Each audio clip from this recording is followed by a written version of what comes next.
Hello and a very happy good morning, students. Today I am going to discuss the properties of matter and measurement of your unit number 1, some basic concepts of chemistry.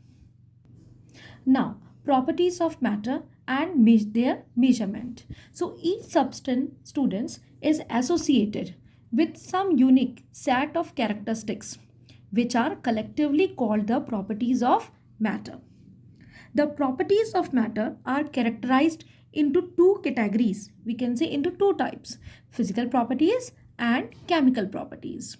First, physical properties. Physical properties are those properties which can be measured or observed without changing the identity or the composition of the substance. For example, color, odor, melting point, boiling point, etc. Now, chemical properties. Chemical properties are those properties which require a chemical change to occur for their measurement or observation. For example, acidity, basicity. Students, or we can say compressibility. Students, we just go through when we go through in this chapter. I'm going to tell you how to calculate the acidity and basicity. So student, this is all about properties of matter and their types. Now, units of measurement. Students, if I have to measure the length of this pen and I found the length of a pen is just only 10. So what is 10 basically? So the simple numerical figure 10 does not convey any meaningful information. Thus, it is essential to add units with every experimental value. So, what is a unit, students? A unit is defined as the standard of reference chosen to measure a physical quantity. Now, if I have to check the length of this pen, I have to write 10 centimeter. Here, centimeter is the unit length, is the unit of length. So that's why we need units.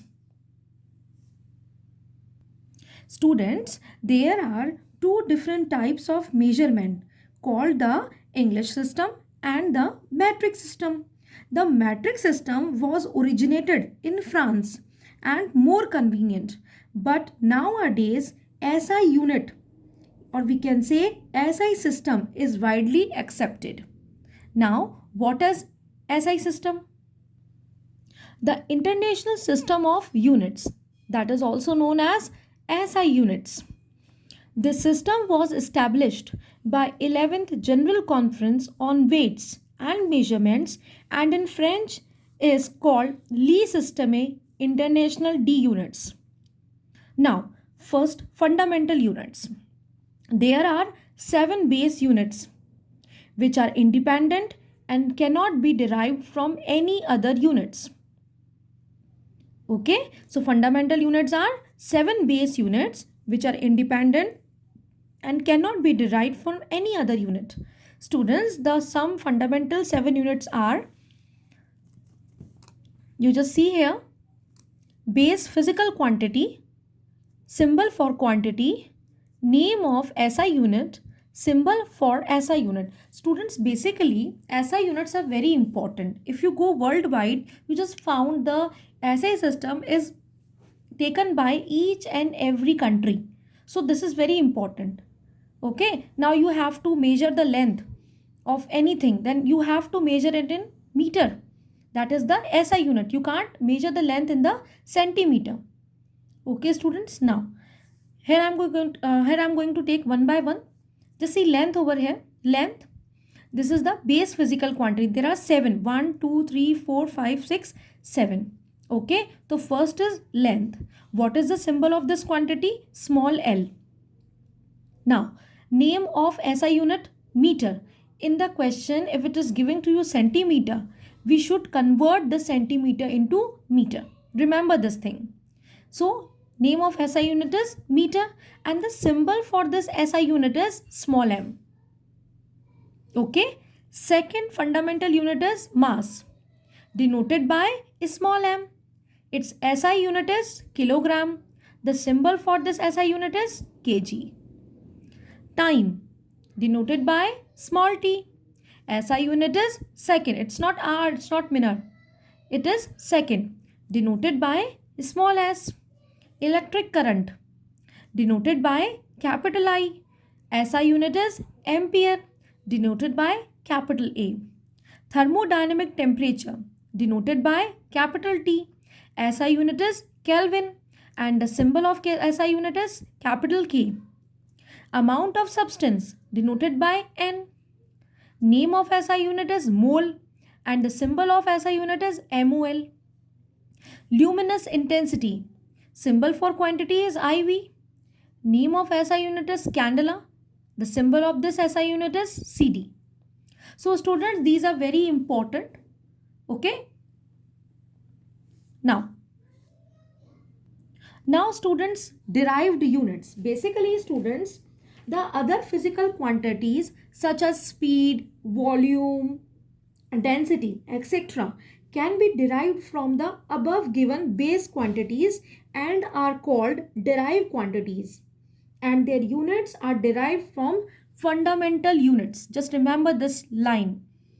Okay, students. So I am going to take an example over here. Students, before taking the example, you know the formulas of area and volume. So I am going to write here the area and volume. Area is equals to length square. What is the formula of area, students? Length square. Okay and length square, length की जो अपन ने अभी बात करी थी कि ऐसा unit जो होती है दैट इज मीटर. सो अगर मैं इसका सिंबल लिखूंगी तो क्या लिखूंगी? एम. और अगर स्क्वायर की बात आएगी तो एम के ऊपर क्या लग जाएगा? स्क्वायर लग जाएगा. तो area is equals to length square. Area is equals to length square. Length की अभी बात करी थी फंडामेंटल यूनिट के अंदर अपन लोगों ने, वहां पर क्या लिखा था? लेंथ का जो सिंबल था वो क्या था? Small M. और स्क्वायर मतलब this M square. Are you all getting the thing? Now volume. What is volume? Length cube.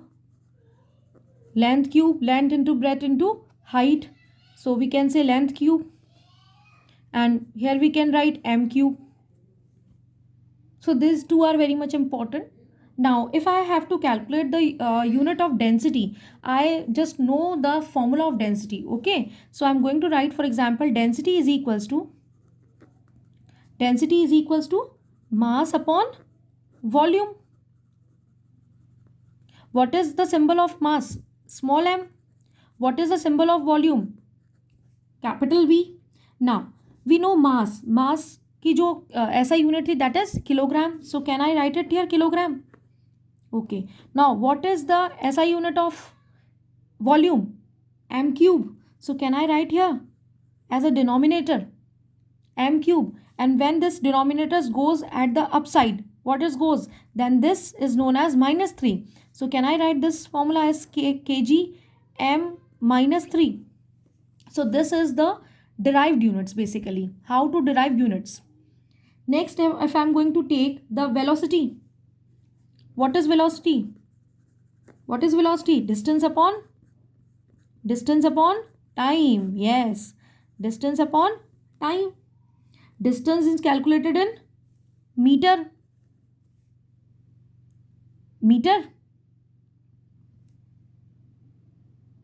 Okay, meter. Now time is taken into the second. Basically the symbol of distance is small d. Okay, and time for t, small t. So here is this distance is taken in the meters. So I am going to write here m. And what is the SI unit of time? Second. So here I am going to write s. So what the unit becomes? m s inverse. Are you getting the thing? Now acceleration. What is acceleration? What is acceleration, students? Acceleration is equals to change in speed divided by time. Yeah, we can say speed change divided by time. What is the speed? What is the speed? Distance upon time. So distance we can measure in meter. upon time. So can I write it here? M S. This is a unit of time. This is the basically this is the unit of speed change. What is the speed? Speed is equals to distance upon time. Distance is measured in meter. So the unit is meter divided by second. Okay. Now this is time is SI unit of time is meter. So can I multiply this S into another S? The unit becomes M divided by S square. When I take this square S square to the up, now the unit becomes M S minus 2. Okay, students. Now, pressure. If I want to calculate the unit of pressure, what is pressure? Pressure is equals to force upon area. Force upon area. Or we can say Pascal. Unit क्या हो जाएगी? Pascal. Or we can say Newton per square meter. So this is known as Pascal. How to calculate unit? Pascal is equals to, this is known as Pascal. So what is Pascal? Basically Newton per meter square. So we can write the unit Newton per meter square. We can write in this form, which is equal to kilogram meter minus 1 S minus 2. You can easily calculate the derived. You can easily derive the units of such quantities, such physical quantities. So this is all about today's, and in the next class we'll discuss the next topics.